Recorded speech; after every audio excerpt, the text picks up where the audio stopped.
Speaking is one of the most important skills that one can have because you speak to yourself on a daily basis. You tell yourself things that you maybe don't want to hear.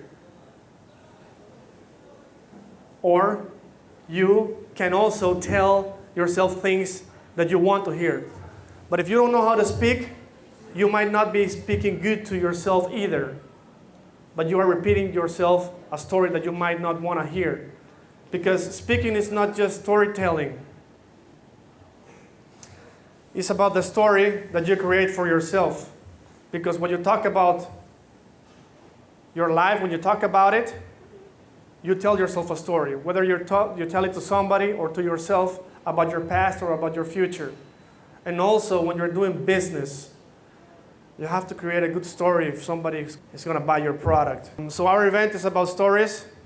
It's going to become a story for all of you right now.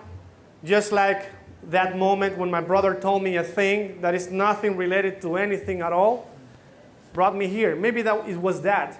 Or maybe it was because when I was a kid living in South America, in Ecuador, all we did is breathe, sweat, bleed, football. And when we come back home, we just open the door of the fridge and get some cold water, as opposed to China where would you take hot water.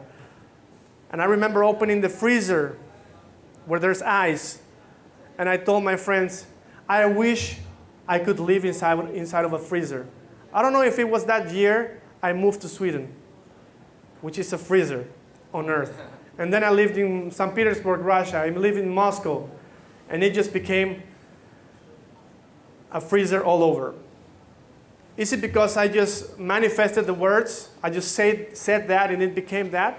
Maybe somebody's going to tell you something, or you're going to tell somebody something tonight that's going to change your path. And you might not know about that. So maybe you might think back and say, oh, thanks to that event, I'm here. Or maybe you can say, thanks to my friend who shared that event, who didn't come, I'm here.